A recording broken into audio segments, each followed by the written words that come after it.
Good evening, everyone. Good evening. My name is Leslie McCara. I'm the Director of the Edinburgh Futures Institute and Assistant Principal for Community Relations at the University.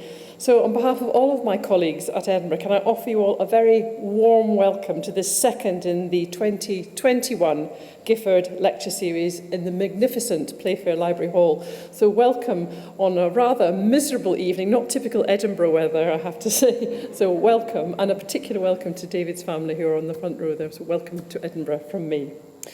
So, as many of you will know, the Gifford Lectures were inaugurated in 1888, around 100 years after the foundation stone for Old College was laid.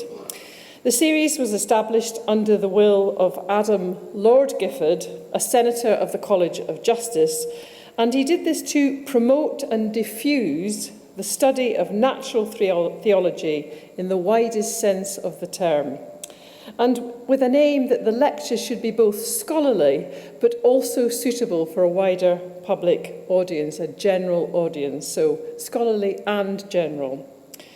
Since its inception, the series has been graced by many, many eminent scholars. The history of them is a fantastic who's, but from an extremely diverse range of disciplinary backgrounds, including people such as Iris Murdoch, Hannah Arendt, and Niels Bohr.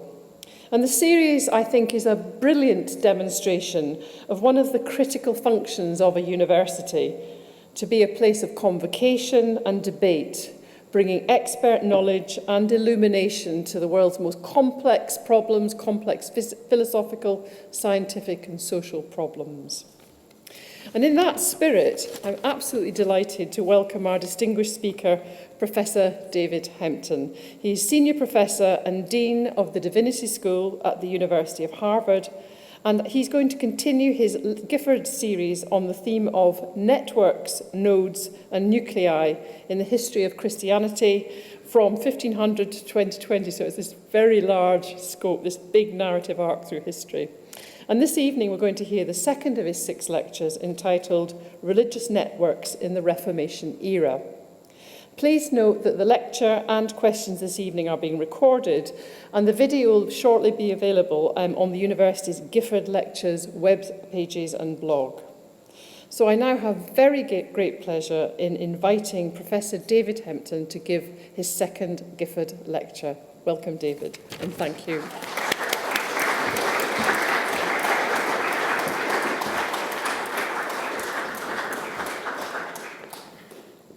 Thanks very much, and welcome back. Those of you who were here last night, and welcome for the first time if you missed last evening. So last evening I spent a little bit of time just talking about the theoretical background to this, trying to introduce the terms of networks, nuclei and nodes, and give some concrete examples of what they might look like in a kind of global picture. I also mentioned last night a sporting event of enormous significance when I was at St Andrews and defeated the Edinburgh University hockey team in the final of the Scottish Universities Championship. This is a mega event in world history, which I'll be referring to every evening. So now on to religious networks in the Reformation era. 2 networks transformed the early modern world. The first was the Iberian network of discoverers and conquerors that helped usher in an age of European world domination. The second was facilitated by a new technology, printing, which helped to unleash the huge religious and political disruption we know as the Reformation, as well as to pave the way for the scientific revolution, the Enlightenment, and much else that was antithetical to the Reformation's original intent. The stakes could not be higher. What Niall Ferguson calls a religious virus that came to be known as Protestantism disrupted an ancient ecclesiastical hierarchy, fractured into many pieces Europe's Catholic Christianity, and ushered in a long era of violent conflict that left very few places unaffected. Brad Gregory's unintended Reformation controversially takes the argument even further by suggesting that the Reformation disrupted Latin Christianity's integrated worldview, within which the overwhelming majority of Europeans lived and made sense of their lives. Over the long run, so the argument goes, this integrated religious worldview was unintentionally replaced by a fragmented civilization comprised of pluralism, capitalism, consumerism, and secularism.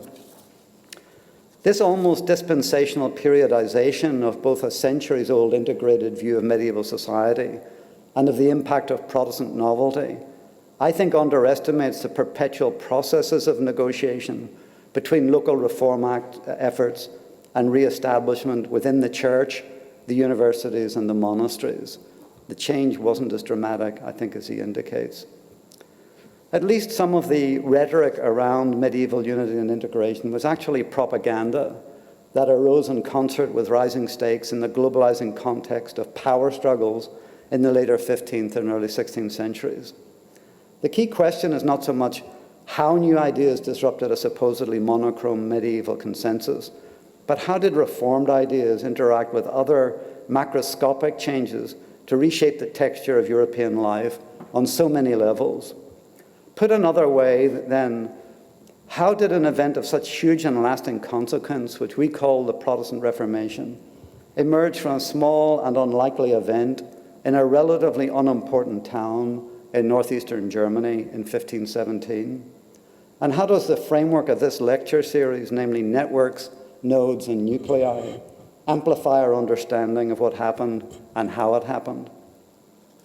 The nucleus in this story, at least to begin with, is Martin Luther himself and the revolutionary ideas he successfully propagated, especially the linked ideas of the freedom of the Christian and justification by faith alone. The nodes and the networks are primarily the connections between Wittenberg and the other great centers of print publication and dissemination in Nuremberg, Augsburg, Basel, Strasbourg, and other cities in Imperial Germany. Although print is what holds this story together and generates much of the narrative energy, it is important to state some caveats at the start which don't show up in Ferguson's analysis. The first is that the potential of print, including its emphasis on the Bible as the Word of God, had already been harnessed by Erasmian humanists for propagandist and educational purposes before the printing press helped the dissemination of Protestantism in Germany. Second, in many parts of Europe, and even in Germany itself, print often took a backseat to other forms of dissemination, principally through oral transmission, via the personal networks created by mobile merchants, humanist scholars, or itinerant students, through preaching campaigns, or through the informal transfer of news and rumor prior to appearing in print. Oral communication is not only crucial for a full understanding of how networks functioned in early modern Europe, especially given the low literacy rates, but also oral means of transmission inevitably changed the content of the communication. What was spoken was not always the same as what was heard. In addition, Reformation ideas were promulgated by many other forms of network communication, including hymns, songs, woodcut illustrations, broadsheets, catechisms, ditties, and stories. But even with these caveats in place, the sheer scale of print production and dissemination in Luther's Germany is quite remarkable, and Luther was unmistakably at the center of it. In his fine account of how Brand Luther came to have such extensive influence, Andrew Pettigrew begins with Luther himself, who emerged as a writer of extraordinary power and fluency, a natural stylist in a genre that not to that point particularly valued those skills. In the process, Luther created what was essentially a new form of theological writing, lucid, accessible, and above all short, not always like academic writing. Luther, a little-known Augustinian friar in a minor university town, made his breakthrough into wider public consciousness with the publication of his sermon on indulgences and grace, which took on the medieval church's understanding of the sacrament of penance and indulgences. The sermon made quite a splash and was followed up by more vernacular pamphlets of mostly devotional and pastoral nature.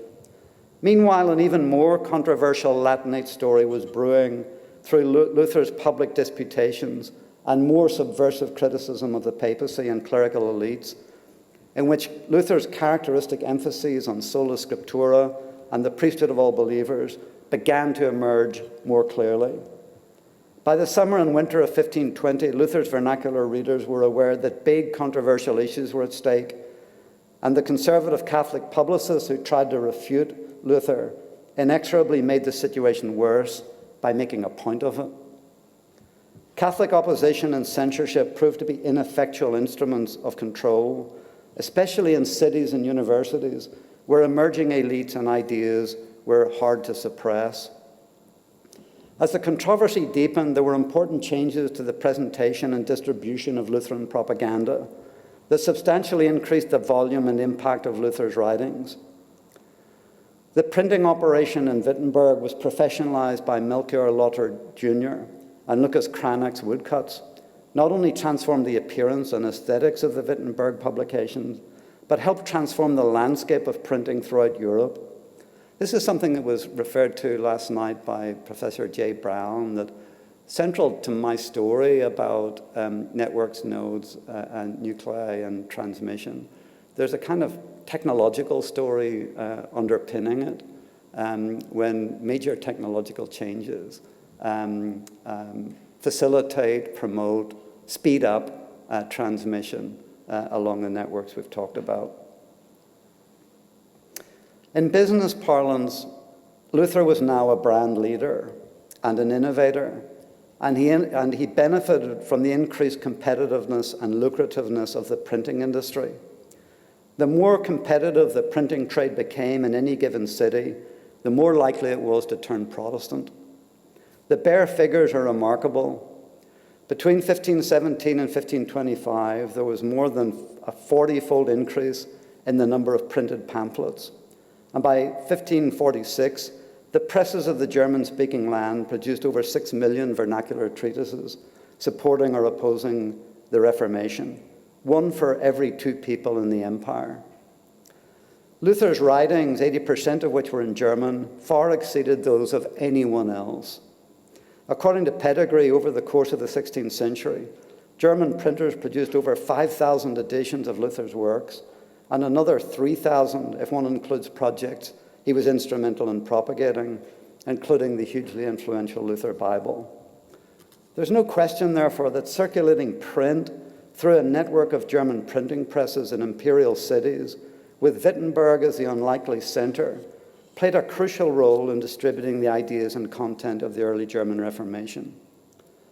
But if print was essential for Brand Luther was also vital for the expansion of the German printing industry. After Luther, print and public communication would never be the same again. And this is an important point, I think, in my lectures, where there are these kind of jump overs between religious networks and important social and economic changes that are going on in the wider culture. And the two together produce a synergy that one or the other could not do by themselves. The economics of printing forced the creation of nexuses or printing centers because it was far cheaper to reprint works not protected by copyright than to ship large numbers of copies overland. This is a really important point, actually. It's more the reprinting that drove the sheer volume of this, really because dragging copies overland was so difficult to do. Luther's own dominance of the press depended not so much on the number of his works as on the frequency of reprints. Hence, Luther's religious ideas helped urban elites reconceive and justify their economic practices, not only in the printing trades, but in the wider economic order of towns and cities in the German Empire. And here, as I'm not primarily a scholar of the Reformation, that I'd really like to know more about the relationship between printing trades and civic elites in other aspects of urban governance and in other urban industries. Another important dimension to the dissemination of Lutheran ideas, bringing together print and oral culture, was the proliferation of hymnals and song sheets. According to one careful estimate, there were more than 2 million hymnals, song sheets, and other hymn-related materials circulating in 16th century Germany. And the overwhelming preponderance of all hymn printing was Lutheran. The well-known printing centers of Nuremberg, Leipzig, Strasbourg, and Wittenberg accounted for over half the production, But hymn printing was also widely disseminated across almost 50 other German towns. Luther was himself a prolific author of hymns and melodies, but the Lutheran laity, including women, also played an important part. Hymns were not only used in public expressions of Lutheran worship, but also in homes, workplaces, and other informal arenas. So hymns, as with later Methodist hymnody and Pentecostal songs, and more recently in the worldwide distribution of Hillsong praise songs coming out of Australia, were, in this case, effective ways of spreading Reformation theological ideas, both doctrinal and more practically pietistic and accessible forms. So this is another theme, I think, in the networks that I'm looking at. In Mark Noll's book titled, We Are What We Sing, just the enormous impact of hymns as little containers of theological ideas and little expressions of communal togetherness, not just in public worship spaces, but in private domestic spaces as well. The extent to which Lutheran theological ideas and confessional loyalties percolated down from elites to the broader population was largely owing to the successful distribution and singing of Lutheran hymns, especially in the homes of the laity. The format, size, structure, and content of Lutheran hymnals make clear that they were primarily printed not for the professional market, but rather for private lay use. The Lutheran hymnal of the 16th century was foremost and most typically not a church book, but a household book, and contributed more than other forms of Lutheran print to a devotional reformation as well as to a theological one. Understanding the importance of print to the Lutheran Reformation is a necessary but insufficient part of the explanation of how and why the Reformation gained strength in many different forms in many different national contexts. This takes us back to the first lecture, in which it was stated that for religious networks to be successful, they need to be synergistically connected to other structural change from which they benefit, but do not necessarily create. As Bob Scribner noted many years ago, there is no doubting the specifically national characteristics of the Reformation, as it took root in different places over time, but he was also able to identify some more or less consistent themes. They included the preparatory and mediating role of continental humanism, the availability of a vernacular Bible, the importance of urban elites, especially the politically organized estates, and the corresponding weakness of the Reformation in traditional rural areas, and the overwhelming significance of the religious allegiances and policies of monarchs and rulers. So his conclusion was that for the Reformation to have an enduring existence anywhere, it had to become deeply embedded in national identities and contexts, so that, for example, for the sake of its durability and impact, the Reformation in England had to become the English Reformation. The same was true for most other countries. So far, our treatment of Reformation networks has concentrated on print and the Lutheran Reformation. But within a generation, Calvinism superseded Lutheranism as the most dynamic and widely disseminated form of Protestantism. By the second half of the 16th century, Reformed churches were firmly rooted in France, Scotland, here in Scotland, England, the Netherlands, Hungary, and Poland, Lithuania. In the 17th century, the colonizing efforts of the emerging Dutch and English empires carried Reformed Protestantism to North America and South Africa. How did this happen? What were the nuclei, nodes, and networks of the early European Reformed tradition? This story goes back to Zwingli in Zurich, and even more directly to his successor, Heinrich Bullinger, who built up an extensive network of correspondence and published many influential works. But the most important of the early Reformed leaders was, of course, Bullinger's contemporary, John Calvin. His monumental Institutes of the Christian Religion, first published in 1536, contains the nucleus of Reformed theology, and his base in Geneva became the most important node of the International Reformed Network. In both word and ecclesiastical practice, Calvin's theology was an intellectually compelling attempt to reconcile Christian freedom with godly order by way of the characteristic Calvinistic emphases on divine sovereignty, providence, predestination, and church discipline. The last of these represents perhaps Calvin's most famous legacy, for here was the blueprint in its general structural outline for the most widespread form of ecclesiastical order in the Protestant world. Calvin drew up a practical guide for the ordering of the church in Geneva, which was spelt out in his ecclesiastical ordinances. This prototype of the presbyterial synodal system was not followed in exact detail throughout the Reformed world, but its underlying principles for the exercise of church governance and discipline marked out all the Reformed churches of the 16th century. Calvin's writings and Calvin's Geneva were the most important nuclei and nodes of the Reformed tradition, but they weren't the only ones. Pierre Viret in Lausanne, Guillaume Farel in Neuchâtel, John Alasco in Hempton, and others within the Swiss Confederation and affiliated territories contributed to a growing Reformed matrix of scholars and preachers, churches and communities. This network was not without its heated disagreements and occasional ruptures, but it was held together by a broad allegiance to Reformed theological principles, the influence of hegemonic urban churches, periodic attempts to construct consensus, as in the Second Helvetic Confession and other confessions, and perhaps most important of all, by a vigorous anti-Catholicism that was much less tolerant of any accommodation to Catholic rituals than the Lutheran wing of the Reformation.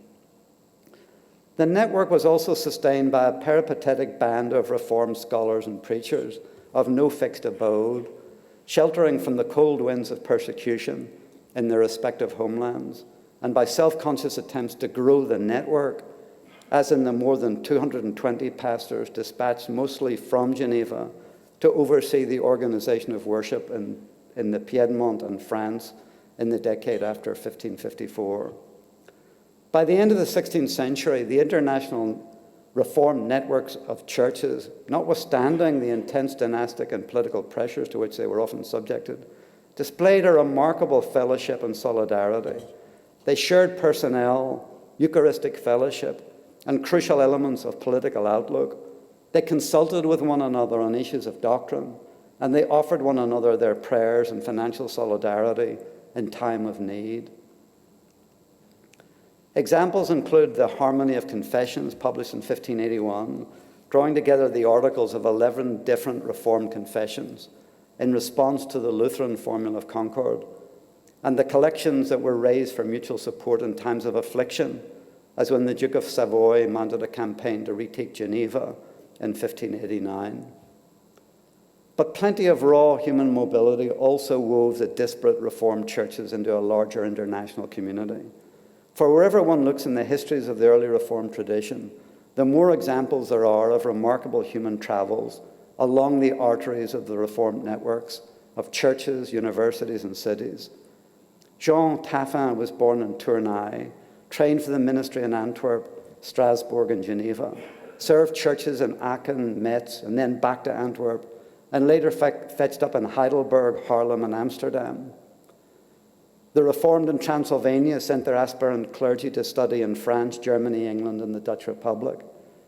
Albert Molnar studied at Wittenberg, Heidelberg, and Strasbourg before spending time in the German universities of Herborn, Altdorf, and Marburg, while conducting an extensive correspondence with French and Flemish scholars.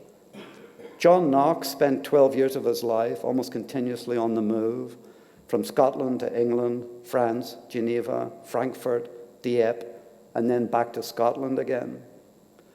Knox's career, according to Alec Reary, exemplifies in unusually stark terms the strengths and weaknesses of early Reformed networks, and perhaps of networks in general. He writes, "They can do some things superbly well," these are networks. "They can spread ideas, build contacts, shelter refugees, defend and rally those scattered and discouraged by persecution, support preachers, spread propaganda, establish orthodoxies, and discipline dissenters in their ranks.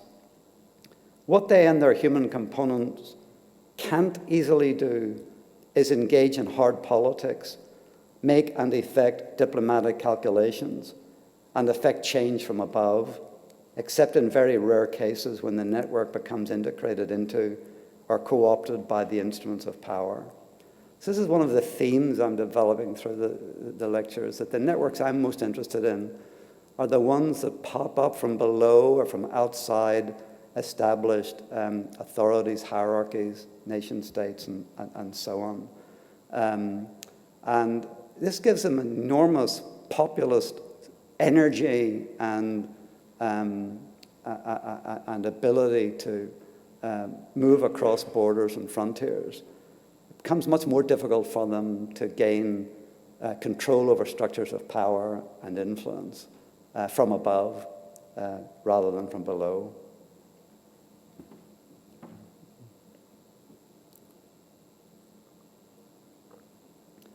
So the network sustained by Protestants in the Reformation era consisted of overlapping connections based on print, correspondence circles, schools and universities, and refuges from overt opposition and persecution. Because they were based primarily on intellectual commitments and spiritual priorities, they could be sustained by ties of loyalty and solidarity, even when the structures of hierarchies and power operated against them. The Reformed networks in France, Puritan migrations across the Atlantic, and many other examples of Protestant survival in unfriendly local contexts show that networks can survive and even thrive without official support. So these networks are extremely important. No Harvard without Reformed networks just wouldn't have existed. No salary for me, no Gifford Lectures. And also a very different Edinburgh University with the first provost, Robert Rollock, himself plugged into Reformed networks, and his own biblical scholarship got published and reprinted in major Calvinist centers in Europe. So these networks mattered, not least in the two universities represented here this evening. This foray into the European Reformations through the networks that helped the spread of innovative ideas, what Torsten Hagerstrand has called innovation diffusion as a spatial process. So my analysis is concentrated mostly on the Lutheran and Reformed Reformations so far. But there are also myriads of networks spawned by the more radical Reformation traditions, such as the Anabaptists and their successors. Indeed, my argument would be that networks probably played a greater role in the trajectory of radical Reformation groups because of their lack of hierarchical sponsorship and their vulnerability to persecution. For example, Martin Rothkegel has made a compelling case that the Anabaptist Austerlitz Brethren, as early as 1528, constructed a network of spiritually united congregations that acted as a clandestine international communion from Moravia in the east to Alsace in the west, so almost underground networks of religious communities. The node in this important story is the Holy Church of Austerlitz in Moravia, which became the center of an Anabaptist denominational network called the Fellows of the Covenant under the leadership of Pilgrim Marbeck. Neither operating as an ecclesiastical hierarchy as in the Roman Church, nor a municipal or territorial-based religious entity as in the Lutheran and Reformed Reformations, the Austerlitz pioneered a new form of a networked ecclesiastical structure, what has been called a denominational network, that was later paralleled by the rise of the Mennonites in the Netherlands and in the Low German territories, and from the 17th century onward by the British Baptist associations and the system of supra-local meetings of the Quakers. In short, this nascent denominational structure started as a survival and unifying network of radical persecuted Protestants and became one of the most influential organizing tropes in all the history of Christendom. According to Rothkegel, Marpeck and the network of Anabaptists he laid played an important role in shaping an ecclesiological model based on voluntarism, which in subsequent centuries would make Christianity compatible with a modern pluralistic society. It's a really important point, actually, that the survival of Christianity in Europe outside the purview of established churches, whether Catholic, Protestant, or Reformed, or Lutheran, was largely dependent on this undercurrent of networks that were established during the Radical Reformation and beyond.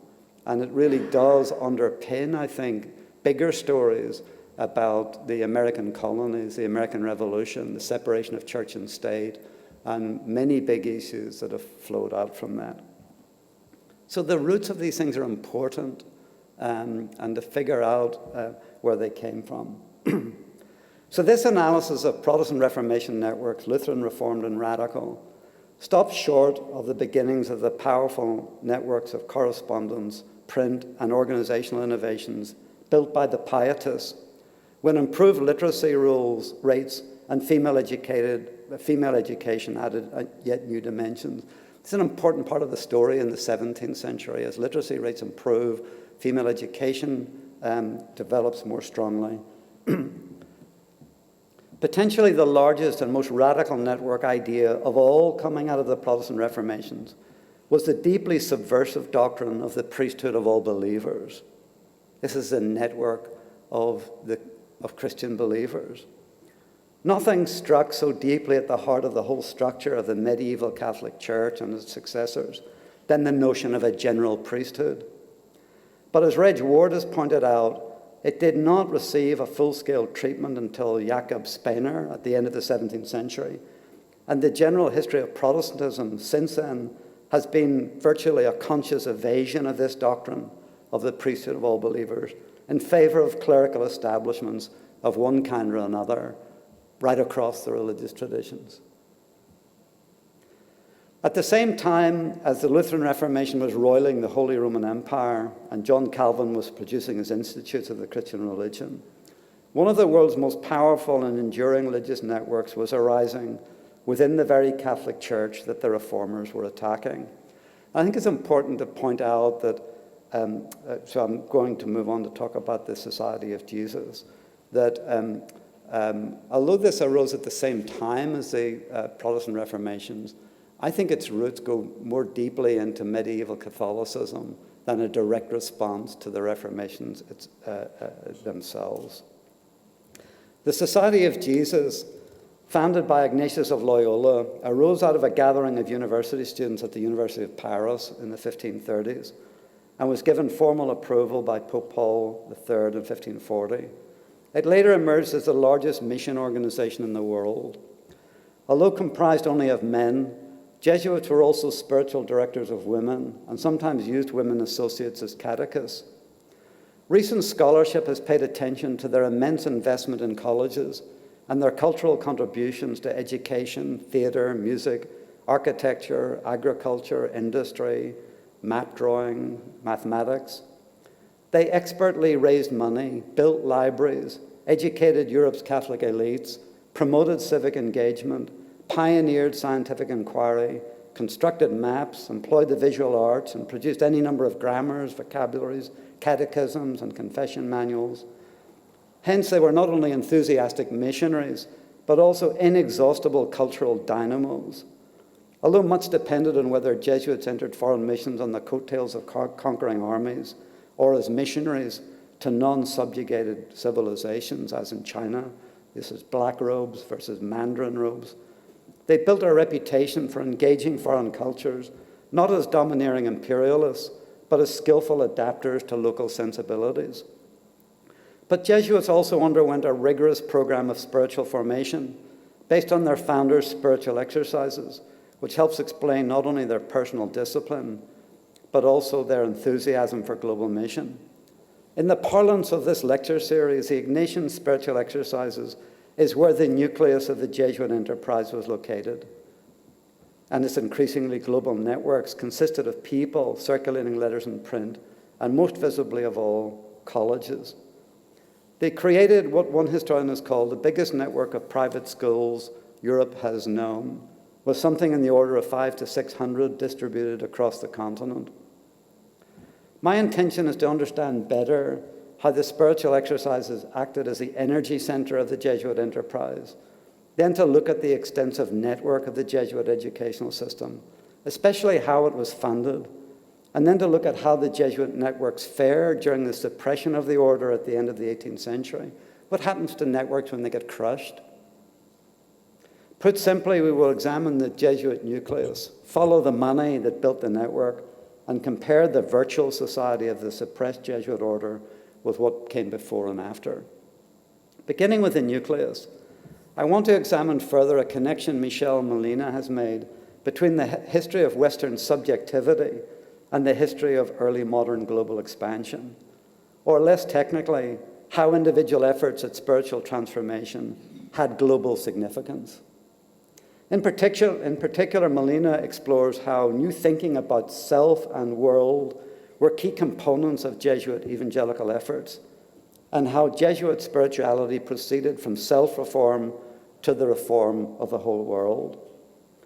Central to our investigation is the comment by Arnold Davison that, quote, "In trying to capture the different forms in which the care of the self has appeared, it is essential to understand not only the ways in which the self became an object of concern, but also how one went beyond oneself, relating the self to something grander than oneself."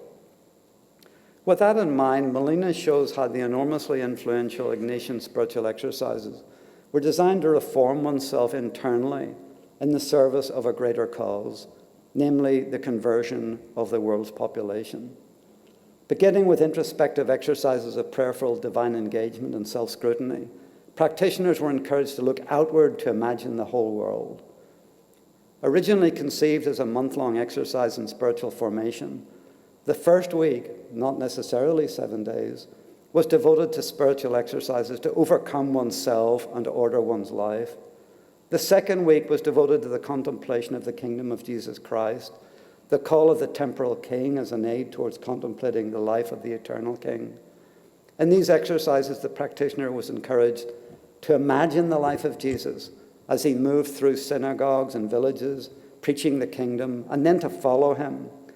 The practitioner was to ask for, quote, "an interior knowledge of our Lord, who became human for me, that I may love him more intensely and follow him more closely." Following meant bringing together the interior knowledge of Christ with an expansive vision of the redemption of the whole world. The practitioner was urged, quote, "to see the great extent of the circuit of the world with people so many and so diverse. I will see the various persons, some here, some there. First those on the face of the earth, so diverse in dress and behavior, some white and others black, some in peace, others at war, some weeping and others laughing, some healthy and others sick, some being born and others dying. I will listen to what the persons on the face of the earth are saying. That is how they speak with one another, swear and blaspheme, and so on. Likewise, I will hear what the divine persons are saying. That is, let us work for the redemption of the human race." The third and fourth weeks were centered on Christ's passion and death and the resurrection appearances. Taken together, the four-part exercises were a way and a means to bringing the divine into closer relation with sinful people and to prayerfully imagine a deeper discipleship. Originally conceived as a 30-day retreat, the Jesuits adapted and abridged the exercises in various programs to suit the individual needs of the laity. What was new about this in the early modern period was not so much the religious content of the exercises, which are well known to have had medieval precedents, but the audience. The laity was being monasticized.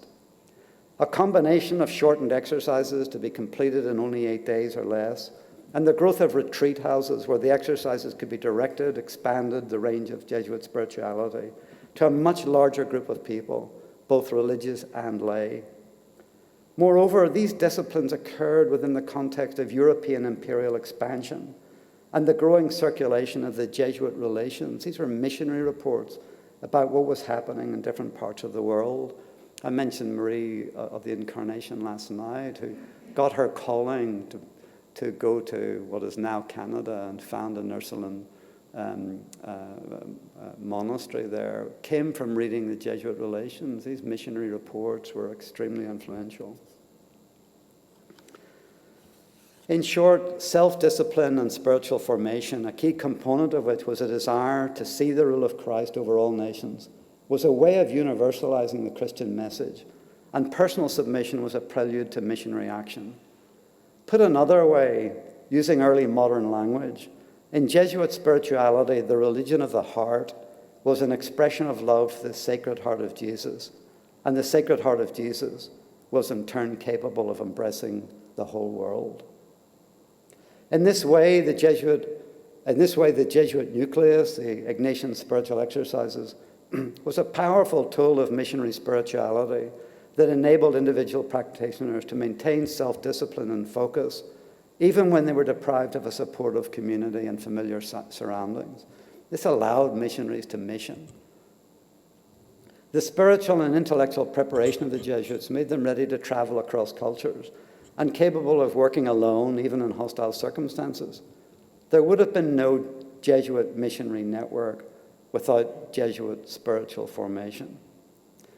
Now, the exercises were essential to how the Jesuit order took shape, but they were also supplemented by the formula of the Institute, which was the short form early rule of the order, and by the meticulously crafted constitutions, which reflected the extraordinary organizational talents of Ignatius, who turned the original charism and zeal of the exercises into a well-organized global network. These constitutions are extremely important. It marks out the Jesuit order from previous Catholic orders in the 13th, 14th century, and gave it a greater degree of network solidarity. It was a binding mechanism. Within a generation, this network extended through virtually every country in Western Europe and had reached Brazil, India, Japan, and soon China. And Ignatius himself traveled along the European routes of the network and even got himself to Palestine. Somewhat unique to the Jesuits by comparison with other Catholic orders was their practice of mixing nationalities in any given mission, making the Jesuits international in a way the other orders were not. Italian Jesuits could be sent to Portuguese or Spanish colonial outposts, and so on and so on. One tension at the heart of the Jesuit enterprise directly parallels that between networks and hierarchies more generally. And this is a question that was raised last night. How do you think about networks relating to hierarchies? And this case, I think, is an interesting one. That is, how could the networks of individual spiritual formation coexist with the ecclesiastically sanctioned prescriptions and proscriptions of the Catholic Church? Put another way, the Jesuit tradition lives with the tension between a missionary commitment to life at the Church's boundaries and an allegiance to the visible hierarchical institution itself. This tension could be, and often was, a point of friction in the centuries ahead, but it was also a source of energy as the spiritual exercises became the foundation of the Jesuit order's remarkable expansion to over 1,000 members before Ignatius' death in 1556. If the exercises supplied a flexible discipline and relational spirituality for its devotees, the ubiquitous network of colleges extended the order's social and cultural influence in quite remarkable ways. But influence did not come cheap. In explaining how the Jesuits raised the money for their network of colleges without charging tuition, a subject dear to the heart of any university administrator, Alwyn Houghton draws an analogy with modern fundraising by universities, which raise money by cultivating elite and wealthy donors, borrowing and lending money, initiating building campaigns, and appealing equally to civic virtue and self-interest in attracting gifts and graduating talented students. Jesuits relied on a complex amalgam of funding from popes and bishops to civic dignitaries and wealthy widows. But as with fundraising for universities, the income stream was never guaranteed, and there was never quite enough income to keep debt at bay. All university administrators will tell you that. Jesuits soon discovered, as with university capital campaigns, that raising money for buildings was easier than paying for their upkeep. And although they mined every possible source of income, the default position for most of the pre-revolutionary Jesuit colleges was one of hand-to-mouth indebtedness. Houghton's conclusion is that the whole Jesuit financial edifice, not unlike that of the rickety Ancien Regime financial system itself, within which it was located, was by the end of the 18th century under the same kinds of stresses and strains that stoked the wider revolutionary energies throughout the Atlantic world and made a major contribution to the French Revolution. Debt or no debt, the Jesuit Colleges, from the first foundation in Messina in 1548 through the opening of the influential Roman College in 1551, was to the 120 plus colleges in Italy alone on the eve of the suppression of the society in 1773, was truly a remarkable educational achievement that contributed to the education of tens of thousands of students who in turn built their own networks of influence throughout Europe and beyond. This is a little slide of Jesuit schools and universities in Western Europe in those years. It's a huge achievement, actually. The financing and management of the network of Jesuit colleges required an immense amount of paperwork and bookkeeping, and the coordination of the studies in the Ignatian spirit demanded adherence to a common curriculum supplied by the Ratio Studiorum, written in 1598 and issued a year later. It's an important other part of the Jesuit schooling network was a common curriculum, which I know many universities have experimented with over the years. Moreover, the educational experiences of both boys and men equipped them for purposeful civic leadership, in which piety and intellectual cultivation were designed to produce a sanctified society and a Christian civilization. The Jesuit schools and colleges also required and sustained an enormous intellectual and material investment in printed books throughout the whole spectrum of the Studia Humanitatis. The extent to which the Jesuits became cultural dynamos is illustrated literally by the publication and distribution of so-called emblem books, in which spiritual and ethical truths were made memorable by pictures, maxims, and poems. According to O'Malley, the Jesuits produced more emblem books than any other group, publishing some 1,700 of them in the first half of the 17th century alone. Ironically, the Jesuits exploited the new world of movable type and book illustrations more assiduously than any other group since the early Lutheran reformers. If the nucleus of the Jesuit enterprise was the spiritual exercises and the networks were primarily the colleges and their curricula, the two were brought together in the confraternities and sodalities organized for the college students. The confraternities had three primary characteristics. They inculcated Ignatian piety, they helped mobilize the laity in support of Jesuit missions and charity, and they drew members from all social classes. They also extended the reach of Jesuit networks into local communities through charitable activities, catechizing, communion preparation, and fostering new vocations. The most important node of the Jesuit enterprise was Rome. It was there that Ignatius built the Jesuit organization and located the superior general of the order. Rome was also the location of the great foundational churches and the most important colleges, including the Roman College, later renamed the Gregorian University. And many European colleges, including the German and English colleges, in which became sending institutions for the work of the order throughout the continent and beyond. As Jesuit networks expanded geographically, they were knit together by a formidable epistolary network that sustained horizontal as well as vertical bonds within the order and diminished the spatial separation and loneliness of missionaries dispersed throughout the world. The constant exchange of letters was at once an administrative discipline, a connecting mechanism, and a religious practice in its own right. As beneficiaries of the imperial expansion of Western Europe in the early modern period, the sheer extent of the Jesuit reach into the non-European world is hard to overestimate.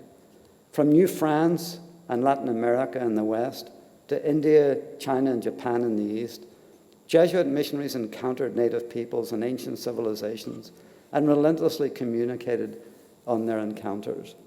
They built churches, missions, colleges, disseminated and imbibed new knowledge, and were often sensitive intermediaries between European and non-European cultures and civilizations. But controversy and conflict were rarely far from the surface. From the Guarini reductions in Latin America, memorialized in the famous film The Mission with Jeremy Irons, I don't know how many of you have seen it. From the Guarini reductions in Latin America to the Chinese rights controversy in China, and from the Malabar rights controversy in India to the Tokugawa persecutions in Japan, the Jesuits often found themselves at the center of irreconcilable conflicts between Christianity and other religious and civic traditions, and even within Catholic Christianity itself, as 18th century popes sought to impose stricter standards of confessional orthodoxy on the outer edges of the Jesuit networks. As the early modern papacy sought to impose more organizational and doctrinal control over an increasingly geographically diffuse church, Roman networks and Jesuit networks were sometimes at loggerheads with one another. Throughout the history of the Jesuits, controversy and conflict had repeatedly resulted in proscriptions and expulsions. But by the second half of the 18th century, a more ominous storm tide was gathering against them. Once the heralds of the Counter-Reformation, by the mid-18th century, the Jesuit order had seemed to become far too powerful for its own good. From the Jesuit reductions in Paraguay to the bankruptcy of the Jesuit missions in the French West Indies, from the reforming energies of the enlightened administrators in Portugal and Spain to a series of legal feuds in the Paris Parlement, the Jesuits seemed to be on the receiving end of remorselessly bad news, all the more because it could neither be contained within a single country nor confined to a single cause. Beginning in Portugal with the expulsion of the Jesuits from the metropolitan mainland and the Asian and South American colonies in 1759, the dominoes of the demise of the Jesuit order tumbled with inexorable rapidity. In 1764, the society was dissolved in France. In 1767, following the famous hat and cloak riots of a year earlier, Charles III of Spain followed the Portuguese model by expelling the Jesuits from Spain and its colonies. Naples and Parma followed suit the same year. And in 1773, the most crushing blow of all came when Clement XIV, under irresistible pressure from the Bourbon powers, formally dissolved the society with a papal bull. The papal dissolution naturally spelt the end of the Jesuits among the Catholic German states, within the domains of the Austrian Habsburgs, and in missions everywhere.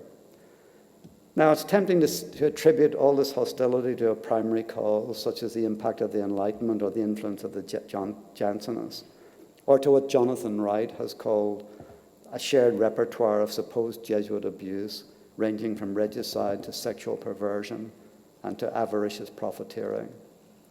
But in truth, the suppression seems to have been a combination of generic international unpopularity and discrete political events from country to country. Whereas in previous suppressions, Rome was generally a protected haven for the Jesuits, in 1773 they lost their spatial node. But what happened then to the network so energetically constructed over 2 centuries?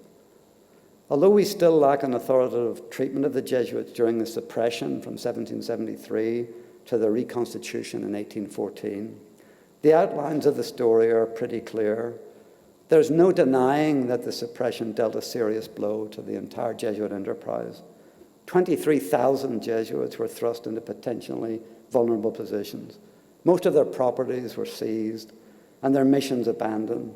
Their educational functions were passed on to other religious orders, and the Society's Superior General, Lorenzi Ricci, was incarcerated in Rome and was never released. There were, of course, episodic stories of stoic endurance in many countries, such as Austria and Poland. But the 2 most notable sites of Jesuit survival were, ironically, the Russian Empire and the United States. Under Catherine the Great's protection, the Jesuits in modern-day Belarus benefited from their scientific and educational prominence and thrived under less public and more private support from the papacy. In this one part of the world, the old Jesuit node in Rome and its epistolary and educational networks allowed the Jesuits to resume almost business as usual with a vicar general, a workable hierarchy, and an educational network of colleges.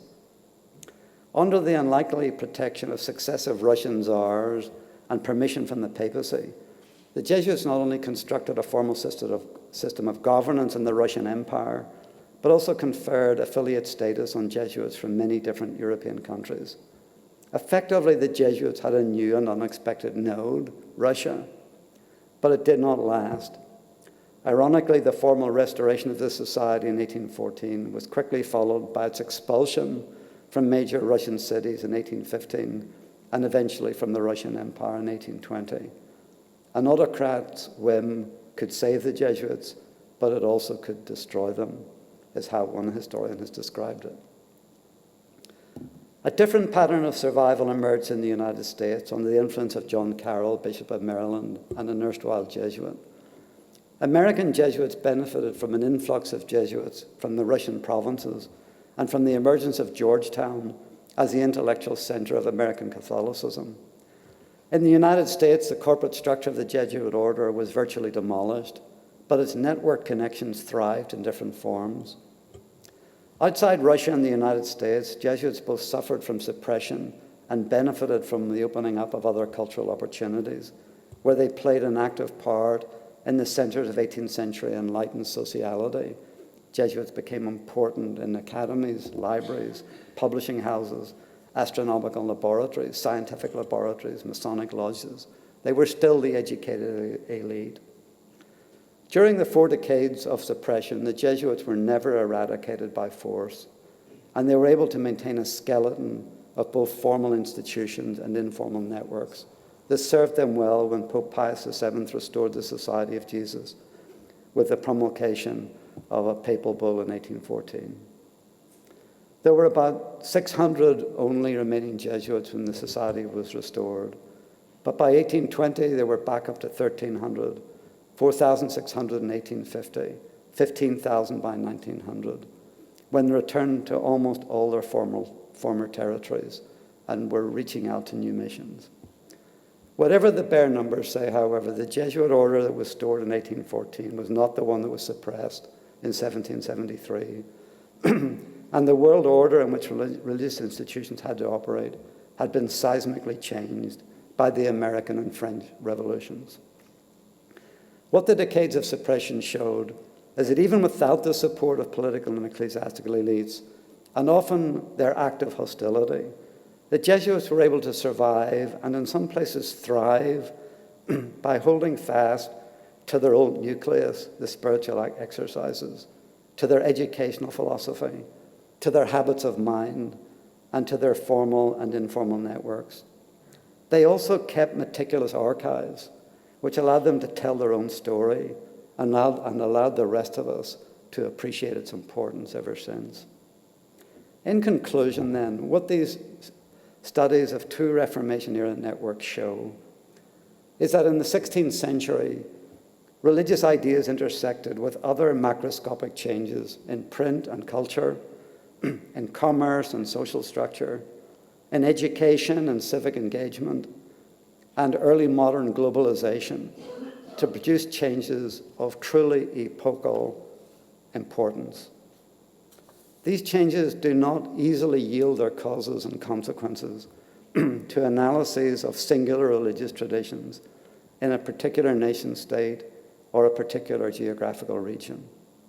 Connecting the networks, identifying the nodes, dissecting the nuclei, at least allows for a wider range of analytical possibilities and helps guard against the Catholic and Protestant propagandized versions of religious history in the Reformation era. So this last point is something I believe fairly strongly, that the kind of analysis that we're looking at in these lectures not only opens up, I think, the connections with the 4 or 5 things I mentioned in the conclusion, but I think guards against what often shines out in religious histories, and that is a kind of almost neo-propagandized version of the past, serving the institutions that create the historical narratives, or serving the nation states within which they're located. So this alternative way of looking at Christian transmission in history not only helps you see things otherwise you might not see, but I think is a protection against the kind of propaganda that I mentioned just then. Thanks very much for your patience with that. I appreciate it.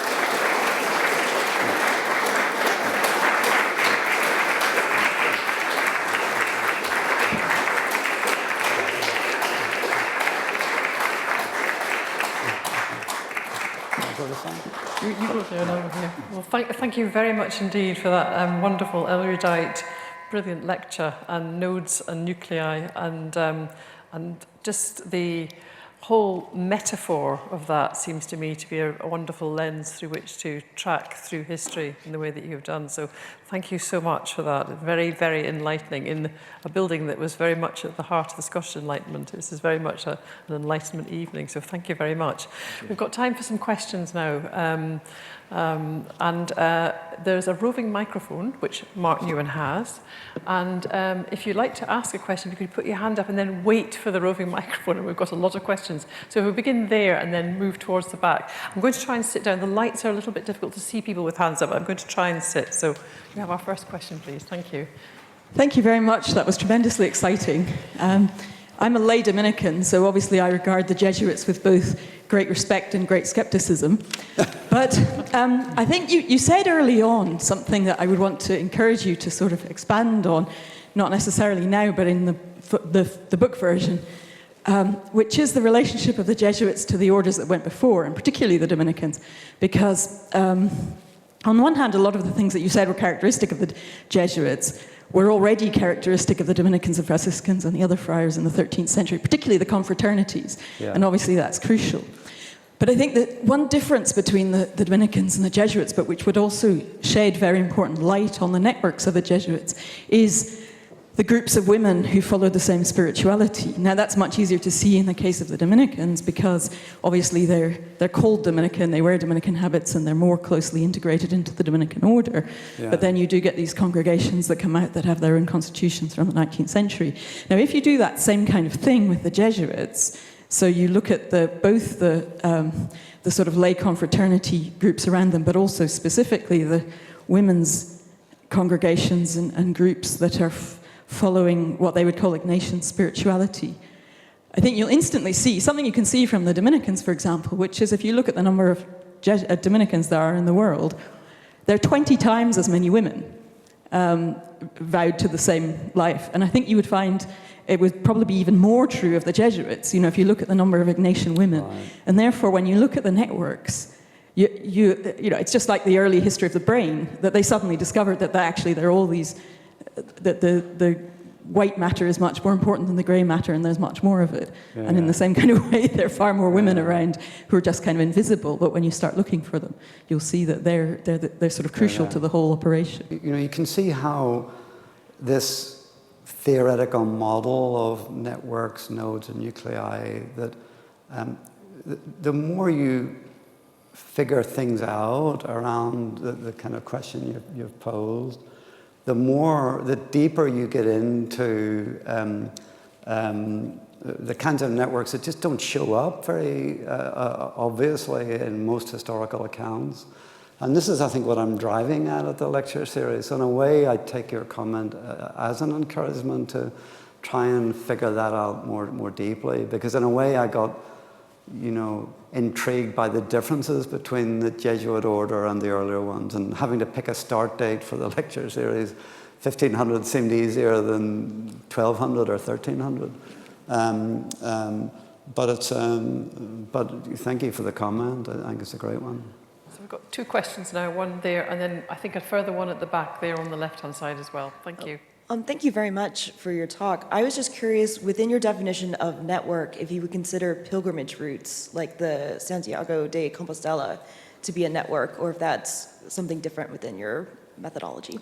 Yeah, that's a great question, and I'll be, speaking, a bit more about that tomorrow, about the pilgrimage networks within the Iberian empires and New Spain and so on. I guess if I've kind of majored on the excitement of this, alliterative trifecta, but one of the potential weaknesses of it is just knowing when to stop. When does everything become a network of a certain kind? So on pilgrimages, for example, I do think, in the book I mentioned yesterday on international religious networks, it was a Studies in Church History conference.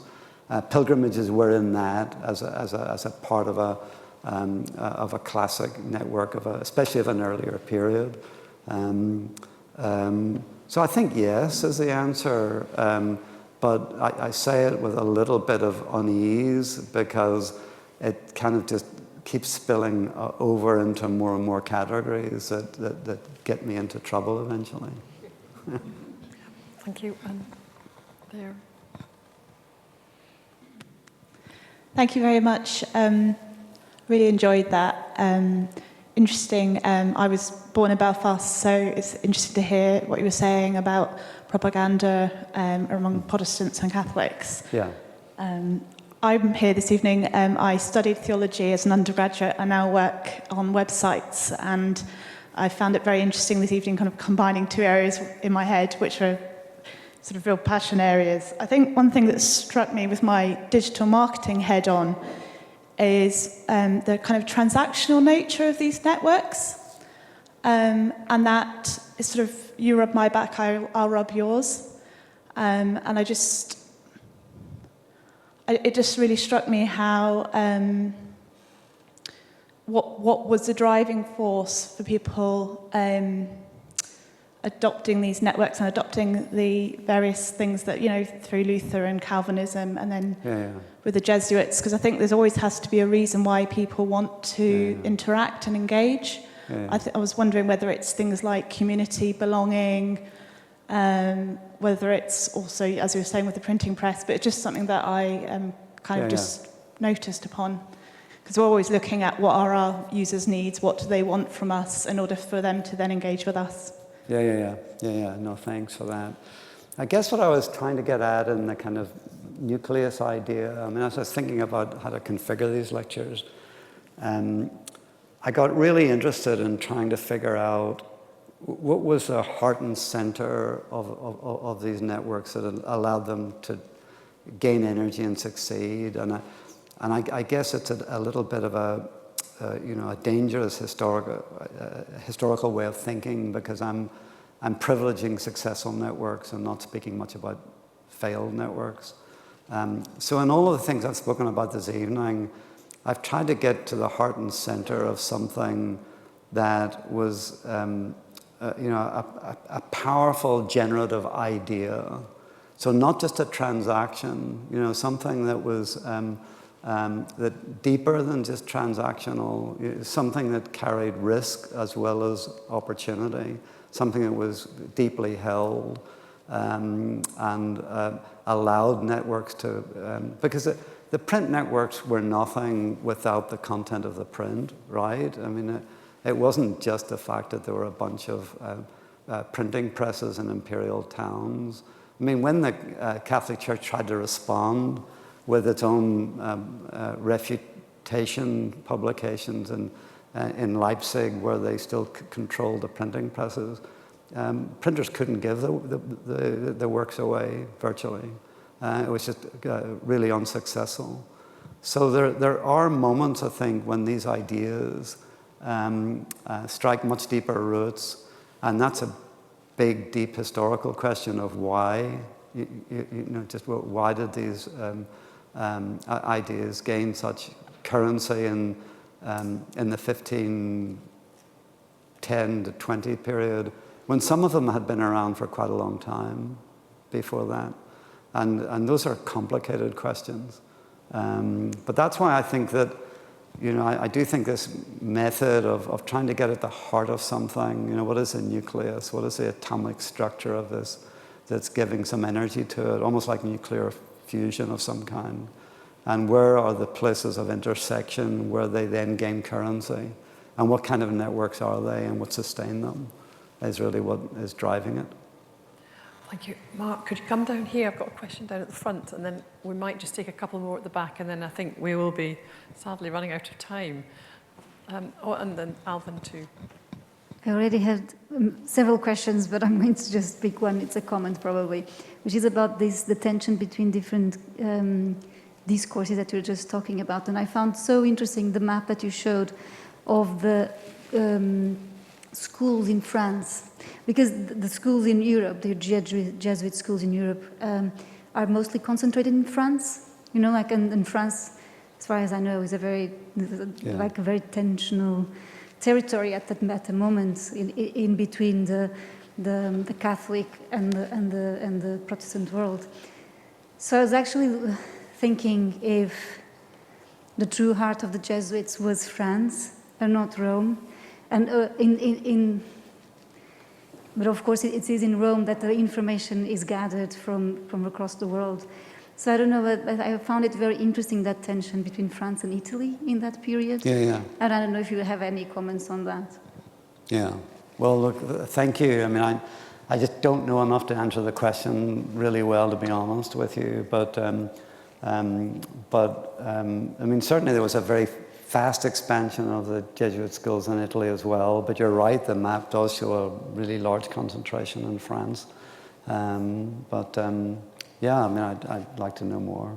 We're running out of time, so can I ask? There's one question there, and then there's a couple. Can we do quite a gathered field of questions, Alvin, and then going back to Jay at the back? Are you happy to give way? Yeah, maybe two more. That's fine.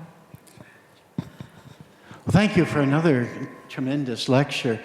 I've been trying to think a little bit further about what is not a network, a religious network. What's in opposition to the study of the networks that you've been doing? And I've also been trying to think a little bit about your starting point, 1500s to the 16th century. And I was just wondering, to what extent is the opposition to your story of networks, voluntary associations, the rise of the nation state, which is also occurring, from 1500s onwards, which has a settled population. It's not a population that's to be moving. We get the development of national churches, parishes in which people are born, and which, many, the ideal is that they will remain their entire lives. And their ancestors buried in the parish churchyard. So I was just wondering, to what extent is the opposition to your story of religious networks, the rise of the nation state, and the rise of national churches and national religion? That's a great question, Jay. And both parts of it are great. What is not a network in my story? And I guess what I'm really trying to do with these lectures is think of networks as almost flow charts, things that are moving across conventional boundaries. So what is not a network might be then the conventional boundaries, including the hierarchically organized churches, or as you say, the emergence of nation states at the same time. So, central to my purpose, I think, is it's almost like a curious travelogue in a way, and I'm trying to figure out the movement, because I think that's what has been less well treated historically. Even the emergence of nation states is quite well written about in a way, and there's lots of controversy over how and why, but there's a lot of interest in it. Whereas I do find that thinking more about the flows across. And as the other point you made about the notion that in these Christendom churches where, ecclesiastical parishes are where people are born and die and get buried and so on. So in a sense, my networks are ones that are privileging people who are moving around, or at least privileging connections between local communities that are serviced by people moving around, even if the communities themselves are not moving around. And the other thing that I'm struggling with a little bit is, to be honest, is the extent to which my nuclei are consistent. Is the nucleus consistent? Is this the coronavirus wherever it shows up? Or are there variants of this virus that are still recognizably coronavirus but adapt to different locales, whether India or South America or whatever? And I think I'm thinking more in those ways, that although there may be these nucleus ideas that are big, powerful ideas, that the way they relate in local communities may be somewhat different, and that there may be a variant strain, may still be within the broad umbrella of this Protestant virus, but may actually have very different local characteristics. But it's a great, it's a well-framed question. Thank you. So maybe one more, Victoria. You've been waiting patiently here, I think, yeah. I think we've got time for one more question, and then I think we'll have to, I'm afraid we'll have to close then. So just one more there. Thank you. Thank you so much for that lecture, Professor Hempton. Actually, your comment about the Jesuits keeping their own really good archives sparked something off from my own research, which one of my case studies is the Iona community, and they haven't done that. And it got me thinking about how far through their history, the different nodes that they've encountered have kind of changed their mission so much that I'm questioning whether their nuclei is consistent. And so in that sense, I'm wondering, is that continuation of the network important? And it kind of blends into your response to Professor Brown's question, but at what sense does it become networks rather than one network?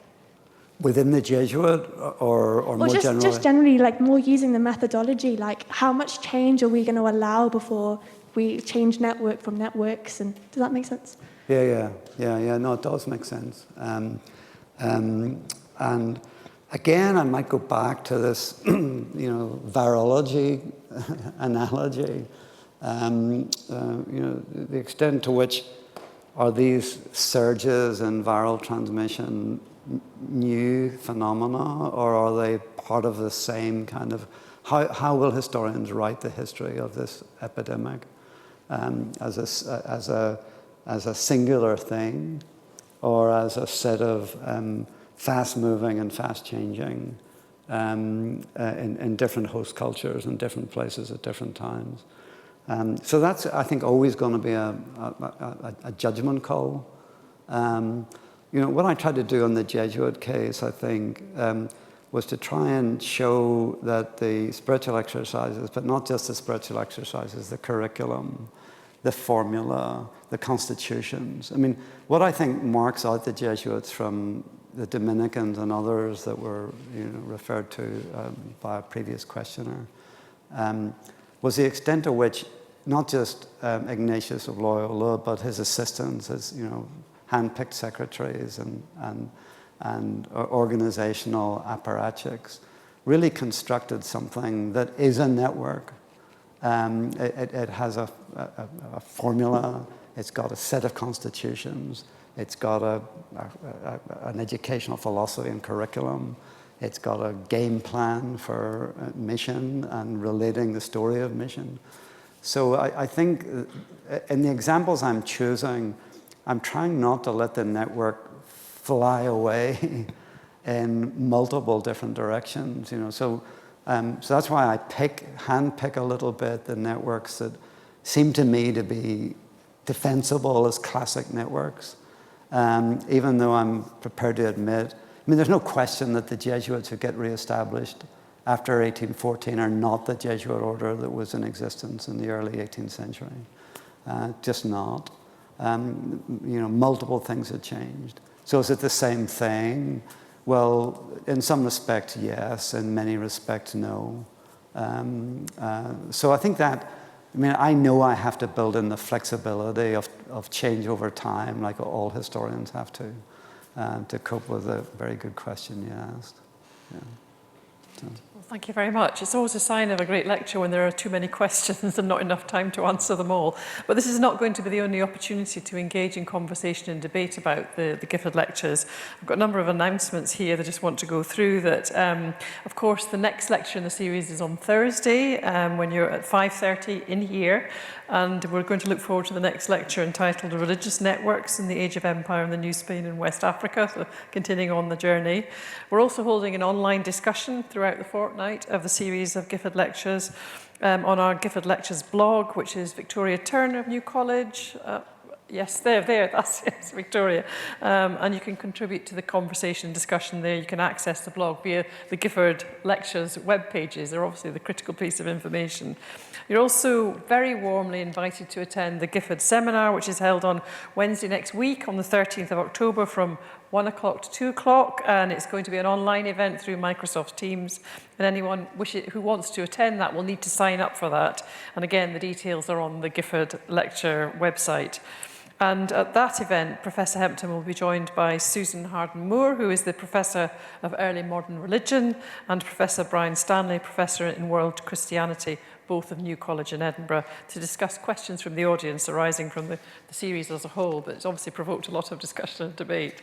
So all it remains for me is to thank the organisers of the event, to thank you, the audience, for coming along and engaging in discussion, and then finally to thank David again for his brilliant lecture. Thoroughly enjoyable, and it's been a great evening, so thank you very much indeed. Thank you.